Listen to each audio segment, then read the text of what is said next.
एक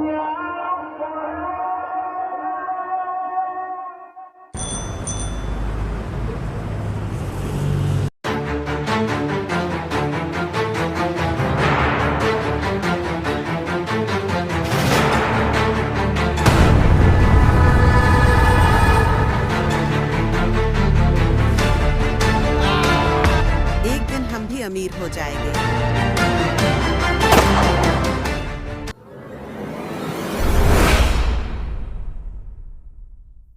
शो में हमारे मेहमान हैं कायद-ए-आज़म मोहम्मद अली जिन्नाह। अस्सलाम वालेकुम जी। 2025 में अपने बनाए हुए पाकिस्तान में एकर कैसा लग रहा है? दिल गार्डन गार्डन हो रहा है, बहुत मजा आ रहा है यहाँ पे।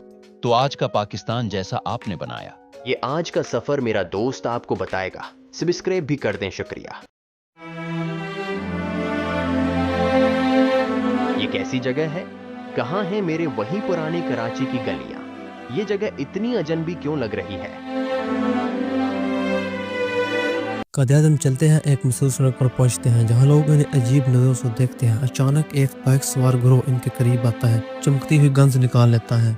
डाकू तंजिया हंसी के साथ, वाह बाबा, बड़ी शानदार शेरवानी पहनी है, तुम्हारे पास क्या है? निकालो सब कुछ। डाकू कहकर लगाते हैं, उनकी जेबें टटोलते हैं और जो कुछ है लूट कर भाग जाते हैं। कायद-ए-आज़म बेयकीनी के आलम में खड़े रह जाते हैं। ये मुल्क तो मैंने इसलिए बनाया था कि लोग अमन और इज्जत से रहें। कायद-ए-आज़म सड़क पर खड़े होते हैं, एक पुलिस मोबाइल रुकती है, पुलिस वाले उतरते हैं, पुलिस वाले उनसे बदतमीजी करते हैं। बुजुर्ग, यहाँ क्यों खड़े हो? कायद-ए-आज़म हैरत से कहते हैं, मैं कायद-ए-आज़म मोहम्मद अली जिन्नाह हूँ। पुलिस वाले हंसते हैं, उन्हें झूठा समझकर धक्के देते हैं। एक पुलिस वाला चालान बुक निकालता है। दस्तावेजात कहाँ हैं? शनाख्ती कार्ड दो। बूढ़े बाबा, आज के दौर में चालाकी नहीं चलती, चलो थाने। आगे कायद-ए-आज़म सड़क पर जा रहे होते हैं और उनको एक नोट नजर आता है, वो सहराने से उठा लेते हैं। उस नोट को देखकर कायद-ए-आज़म दुखी हो जाते हैं। तो ये है मेरा हाल, मेरी तस्वीर को नोट पर छाप दिया और मेरा ख्वाब तबाह कर दिया। क्या इस नोट ने मेरे लोगों को ज़मीर बेचने पर मजबूर कर दिया? एक फकीर पास आकर नोट मांगता है, कायद-ए-आज़म हैरत से उसे दे देते हैं। फकीर कहता है, बाबा ये नोट तो मेरे किसी काम का नहीं, अब तो रोटी भी महंगी है। एक सख्त सिक्योरिटी वाली जेल का दरवाजा नजर आता है। कायद-ए-आज़म मुहफ़्ज़ों के बीच जेल में दाखिल होते हैं। जेल के एक कमरे में इमरान खान सोच में गुम बैठे हैं। दरवाजा खुलता है, कायद-ए-आज़म अंदर दाखिल होते हैं। इमरान खान हैरत से उन्हें देखते हैं।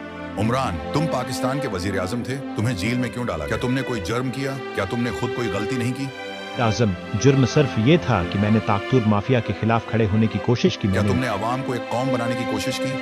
इंसाफ और खुददारी की बात की, मगर यहाँ सच बोलने वाले को दाग। कायद-ए-आज़म वहाँ से मायूस होकर चले जाते हैं, लेकिन वो उन्हें रोकने की कोशिश करते हैं, लेकिन फिर भी वो वहाँ से भाग जाते हैं। कायद-ए-आज़म एक शानदार महल के दरवाजे के सामने खड़े होते हैं और देखकर हैरान हो जाते हैं, जहाँ नवाज शरीफ अपनी रिहाइश गाह में बैठे हैं। वो हैरत से कायद-ए-आज़म को देखते हैं। कायद-ए-आज़म गुस्से में कहते हैं, नवाज, मैंने पाकिस्तान एक आज़ाद और खुद मुख्तार रियासत के तौर पर बनाया था, मगर तुमने उसे अपनी जाती जागीर में बदल दिया। नवाज शरीफ नरम लहजे में, कायद-ए-आज़म मैंने हमेशा मुल्क के लिए काम किया, मुल्क की मईशत मजबूत की, तरक्की के मंसूबे बनाए, सड़कें और पुल बनवाए। क्यों मगर अवाम आज भी भूखी है? कायद-ए-आज़म असल मसला तो फौज है, वो सियासत में मुदाखलत करते हैं, हुकूमत को गिराते हैं और फैसले अपने मुताबिक करवाते हैं। मैंने जो भी किया बस उसी दबाव में किया। कायद-ए-आज़म मायूसी से साह लाते हैं, फिर उठकर दरवाजे की तरफ बढ़ते हैं। कायद-ए-आज़म एक फौजी हेडक्वार्टर में दाखिल होते हैं, जहाँ आर्मी चीफ एक बड़े दफ्तर में बैठे हैं। वो कायद-ए-आज़म को देखकर हैरान हो जाते हैं। पाकिस्तान की फौज का मकसद मुल्क का दिफा करना था, न कि सियासत में मुदाखलत करना। ये मुल्क सियासतदानों और जर्नलों की जंग में क्यों फंस गया? आर्मी चीफ कहते हैं, कायद-ए-आज़म अगर हम मुदाखलत ना करें तो ये सियासतदान मुल्क को खा जाएंगे, हमें मजबूरन कदम उठाना पड़ता है, वरना पाकिस्तान कमजोर हो जाएगा। क्या तुम समझते हो कि अवाम तुम्हें नजात दहिंदा समझते हैं? नहीं, आज अवाम तुम्हें भी इतना ही जिम्मेदार समझती है जितना सियासतदानों को। आर्मी चीफ खामोश हो जाते हैं। कायद-ए-आज़म मायूसी से बाहर निकल जाते हैं। वो एक मजदूर से बात करते हैं जो एक चाय की कोखे पर बैठा होता है। कायद-ए-आज़म कहते हैं, बेटा पाकिस्तान की असल हालत क्या है? क्या अवाम खुश है?